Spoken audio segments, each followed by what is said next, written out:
John Locke. Locke 2. Ownership of self and things. Let's put the subject matter of the previous recording to one side for the moment and pay some attention to Locke's claim that every man has a property in his own person.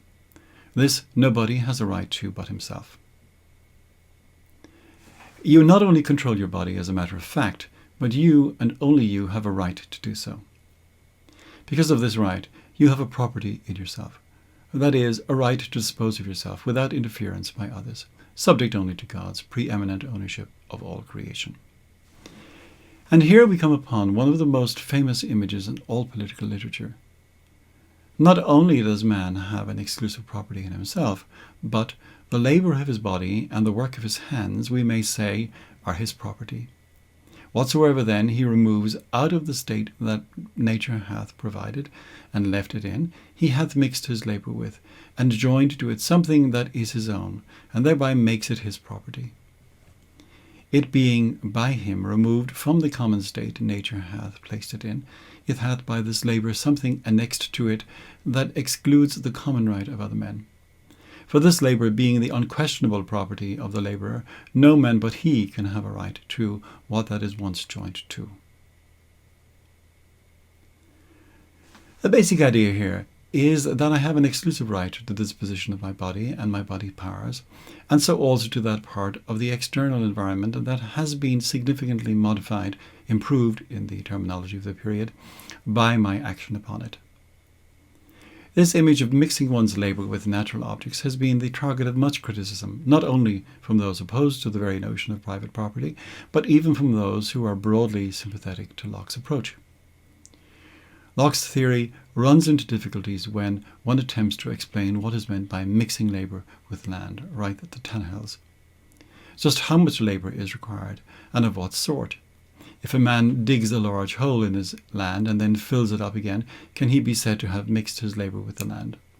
Or is it necessary to effect a somewhat permanent change in the land? If so, how permanent? Would planting some tulip bulbs in a clearing do it? Perhaps long-living redwood trees would be more acceptable. Or is it necessary to effect some improvement in the economic value of the land? If so, how much and how soon? Would planting a small garden in the middle of a 500-acre plot be sufficient, or must the whole acreage be tilled? Would a man lose title to his land if he had to wait 10 months for a railroad line to be built before he could improve the land? What if he had to wait 10 years? And what of the naturalist who wanted to keep his land exactly as it was in its wild state in order to study its ecology? So write the Tannehills. In response to this kind of objection, Mack maintains that Locke's notion of mixing of labour is to be understood broadly to encompass the purposeful transformation of raw material by people employing their energies, time, natural capacities, acquired skills, and insights about opportunities for transformations. In citing the passage where Locke talks about mixing one's labour with things removed from nature, I deliberately omitted the final phrase, which runs, "at least where there is enough and as good left in common for others." This is Locke's notorious proviso, which is intended to limit man's right to acquire external goods. Strictly speaking, it's his second proviso, but it is the more important of the two that Locke offers, and is generally what is meant when people mention the Lockean proviso without qualification. A man may acquire whatever he has mixed his labour with, provided he leaves enough and is good for others. The proviso does not, on the face of it, seem unreasonable. Without some such limitation on the right of individuals to acquire external property, it's difficult to see how we could give effect to other individuals' rights to self-preservation. In any event, it is easy to see why Locke believes that some such proviso is required. For example, it might be objected that whatever about taking an apple from a tree for my own immediate consumption, fencing off a parcel of land and claiming it as my private property permanently deprives others of the opportunity to use that land, and does so without their consent. Isn't this problematic for Locke? Well, the short answer is no, not necessarily. And the reason for this is that Locke views things historically. And in our early history, my appropriation of land for my own use will always leave enough and is good for others. In this original situation, land is plentiful. It is labour that is scarce. Can a man then make a claim to as much land as he likes? Well, Locke thinks not. As much land as a man tills, plants, improves, cultivates, and can use the product of, so much is his property. Note the restrictions here, of which there are two. First, it is not simply a matter of gazing out upon the horizon and saying, I hereby claim for my own private use all that I can see. The amount of land I can claim as mine is limited by my ability to cultivate it and put it to use, or, in the vocabulary of the 17th century, by my ability to improve it. It is not just a matter of leaving enough and as good for others. Even if there were no others, I would still not be able to establish property rights over any natural resources that I do not, in some sense, improve. Second, I have to be able to use the product of the natural resources I appropriate. The first restriction is eminently sensible, ruling out what Murray Rothbard calls the Columbus complex, the idea that you can land on the shore of a continent, plant your country's flag, and claim the entire continent for your political masters. The second restriction effectively is another version of Locke's non-spoilage proviso, about which more later.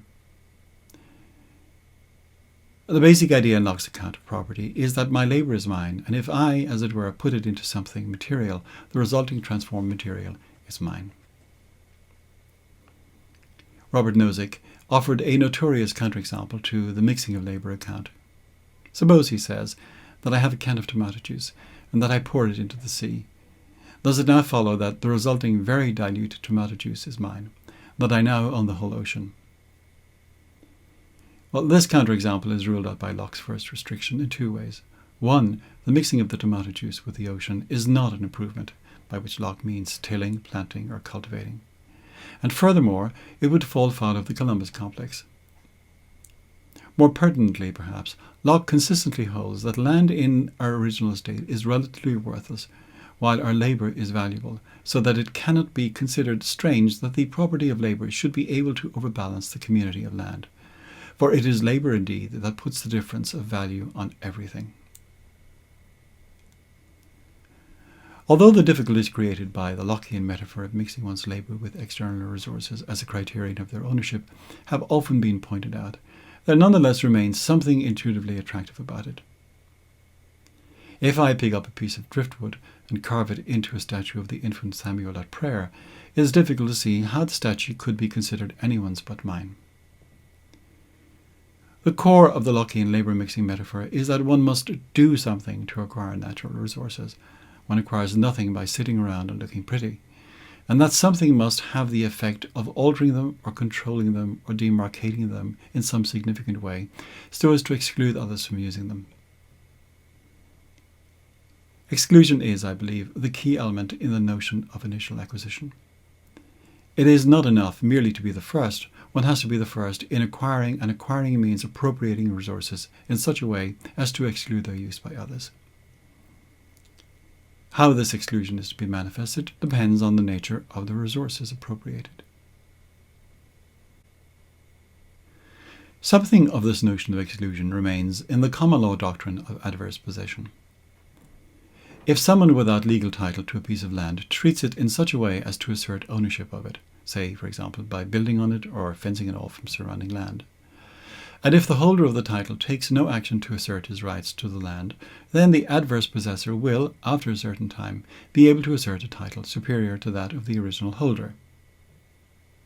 The failure of the original title holder to exclude the adverse possessor is taken to be tantamount to an abandonment of his claim to title. Suppose that, living alone on a desert island, you were to clear some ground, plant some carrots, and give them the tender loving care that they need until they were ready to be picked and eaten. Wouldn't you own the carrots? I would rather say that if you were to live in such radical social isolation, you would neither own nor not own the carrots. The question of ownership simply wouldn't arise. But now, suppose another person were to appear and attempt to appropriate the carrots, what then? Well, in that case, you would be in a position to make a counterclaim that, all things considered, would seem to be better grounded than that of the challenger. In so doing, you would be attempting to actualize a kind of latent or virtual ownership that pre-existed any actual claim or recognition of that claim by others. It would seem that, in the course of human history, after the first agricultural revolution, when people began to cultivate crops and domesticate animals, work was required to bring land under cultivation or to make it suitable for pasture. This work represented an expenditure of energy that could not easily be recovered if the one who expended it could legitimately be forced to give it up by others. At this stage, however, we still have de facto possession rather than ownership, or, if ownership, then only virtual or latent ownership. And that virtuality became actualized when other land users settled around the original user and, requiring undisturbed possession of their own tracts, were able to demand this only if there was mutual recognition, not just of the fact of possession, but of the rights so to possess. In a word, a recognition of property. These reciprocal claims, of course, require that the boundaries between adjacent properties be reasonably clearly demarcated, a requirement celebrated in the proverb that good fences make good neighbours. Carol Rose makes a strong case that a possessor of a given portion of land has an obligation to provide a persistent and unambiguous demarcation of that portion's boundaries. Schmitz and Brennan write, as people began to lay claims to territory and to mark by signs what they regarded as their territory, neighbours started, in some cases at least, to accommodate themselves to these claims. To do this, though, it had to be true that neighbours could discern and were prepared to respect the boundaries of territorial claims. Acquisition is a kind of virtual ownership that becomes actual ownership by means of reciprocal recognition. My settled use and reuse of my possessions requires you to refrain from interfering with them, but your use and reuse of your possessions also requires me to refrain from interfering with them. Mutual recognition of one another's exclusive control amounts to the transformation of factual possession into normative ownership. Cicero wrote that private property has been endowed not by nature but by long-standing occupancy in the case of those who settled long ago on empty land, or by victory in the case of those who gained it that way, or by law or bargain or contract or lot, since what was by nature common property has passed into the ownership of individuals. Each should retain what has accrued to him, and if anyone seeks any of it for himself, he will transgress the law of the community.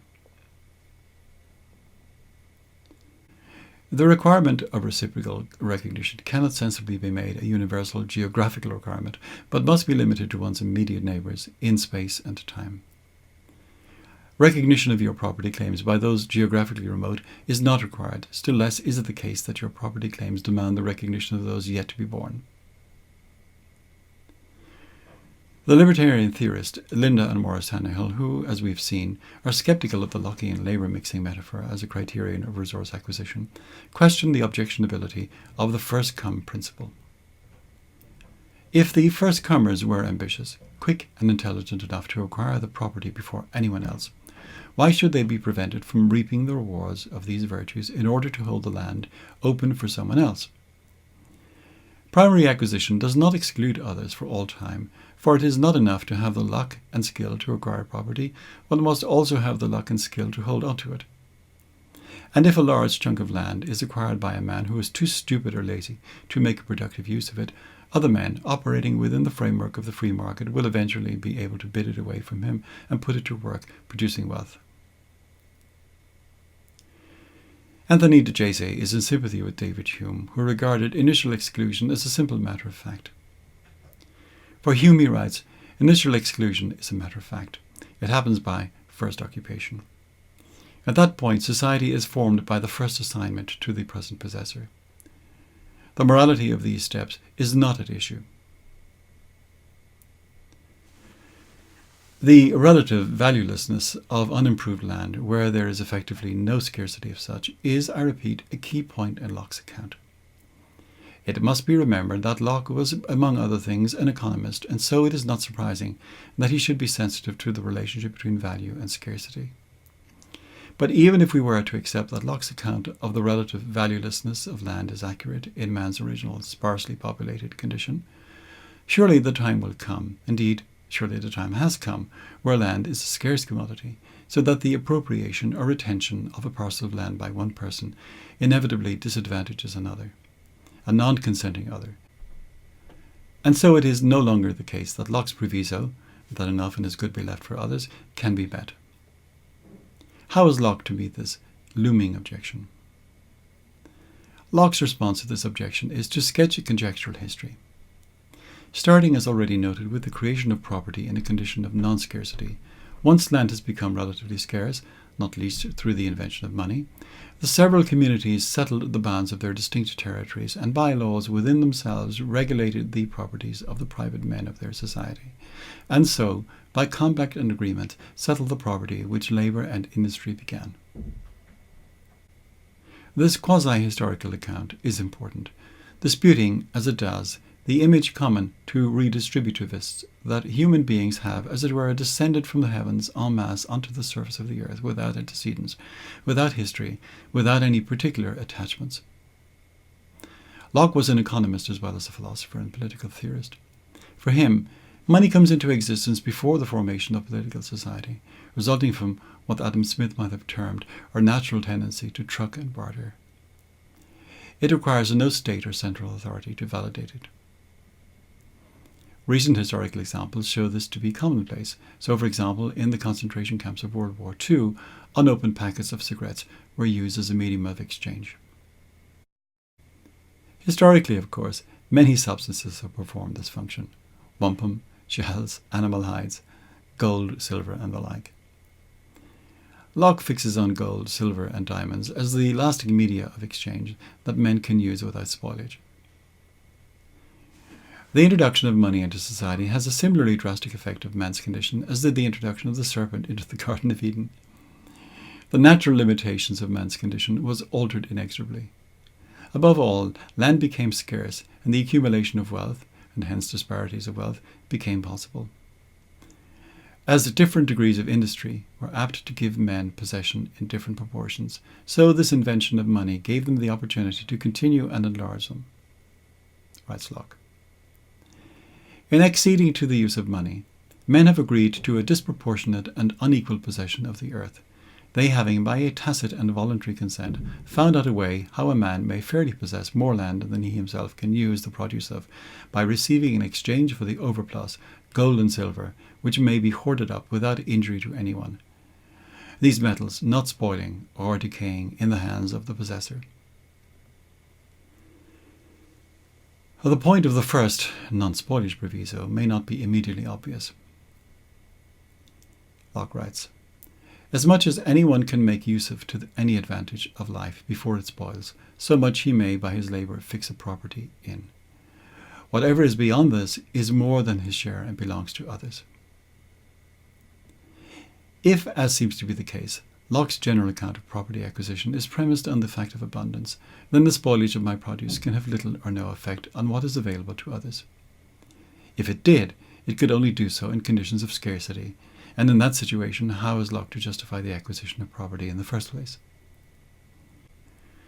The non-spoilage proviso, which, strictly speaking, in a condition of abundance is irrelevant, does have a role to play in his overall theory, and it is this: the invention of money, resulting from exchange, permits men to produce more than they themselves can use without that excess going to waste. For many people, Locke will have gone much too fast in this argument. It is one thing to justify the acquisition of property in a state of abundance. It is another to justify large inequalities of property holdings in a condition of scarcity. How is Locke to justify this? Well, his proviso was that enough and as good be left for others, and Locke's argument is that through the appropriation of land, productivity increases spectacularly, so that not only is enough and as good left for others, but more than enough and as good is left for others. A common presupposition of redistributionists is to simply assume a fixed stock of stuff that must be continually reallocated to an ever-changing population. Locke, the economist, is well aware that productivity is the key to wealth. He looks at the America of his time and notes that the native inhabitants of this land, while spectacularly rich in land, are also spectacularly poor in their possession of the comforts of life, and that their richest men are poorer than an English day labourer. He remarks, "He who appropriates land to himself by his labour does not lessen, but increase the common stock of mankind. For the provisions serving to the supports of human life, produced by 1 acre of enclosed and cultivated land, are 10 times more than those which are yielded by an acre of land of an equal richness lying waste in common. And therefore he that encloses land, and has a greater plenty of conveniences of life from 10 acres than he could have from 100 left to nature, may truly be said to give 90 acres to mankind. For his labour now supplies him with provision of our 10 acres, which were but the produce of 100 lying in common." While the nature, extent, and limits of property is a perennial topic in political philosophy, readers might be forgiven for thinking that it is an issue that has little or no contemporary significance. An aspect of theories of property that is of particular interest to libertarians is the relationship between self-ownership and the ownership of external resources. Libertarians tend to take the position that self-ownership is relatively unproblematic, and that what needs to be explained is how self-ownership is, as it were, to be projected into the world to permit the private ownership of external resources. Left libertarians, such as Michael Otsuka, Peter Valentine, and Hillel Steiner, in their various ways defend self-ownership, while at the same time being prepared to countenance significant restrictions on the ownership of external resources. The analytical Marxist Gerald Allen Cohen also affirms the antecedent plausibility of self-ownership, noting that leftists who disparage Nozick's essentially unargued affirmation of each person's rights over himself lose confidence in their unqualified denial of the thesis of self-ownership when they are asked to consider who has the right to decide what should happen, for example, to their own eyes. To whom do your eyes belong? You, without doubt, you would say? Well, perhaps. The claim that if I own anything at all, I own myself, is one of those that divides people. To some, it seems nonsensical. To others, more or less self-evident. As already mentioned, G. A. Cohen is one of those who takes the notion of self-ownership seriously, finding it intuitively plausible. In his influential book, Self-Ownership, Freedom and Equality, he writes, "The thesis of self-ownership has plenty of appeal. Its antecedent, that is, pre-philosophical appeal, rivals that of whatever principles of equality it is thought to contradict." Responding to his own musings regarding the shakiness of the opposition to self-ownership when those who oppose it are confronted with the possibility of having one of their eyes or kidneys reallocated, he continues, "They, namely those opposed to the notion of self-ownership, do not immediately agree that, were eye transplants easy to achieve, it would then be acceptable for the state to conscript potential eye donors into a lottery whose losers must yield an eye to beneficiaries who would otherwise be not one-eyed but blind. The fact that they do not deserve their good eyes, that they do not need 2 good eyes more than blind people need 1, and so forth, the fact, in the word, that they are merely lucky to have 2 good eyes, does not convince them that their claim on their own eyes is not stronger than that of some unlucky blind person. But if the standard leftist objections to inequality of resources, private property, are taken quite literally, then the fact that it is sheer luck that these relatively good eyes are mine should deprive me of special privilege in them." Cohen, it would seem, intends this last remark as an ironic warning against taking what he calls standard leftist objections literally.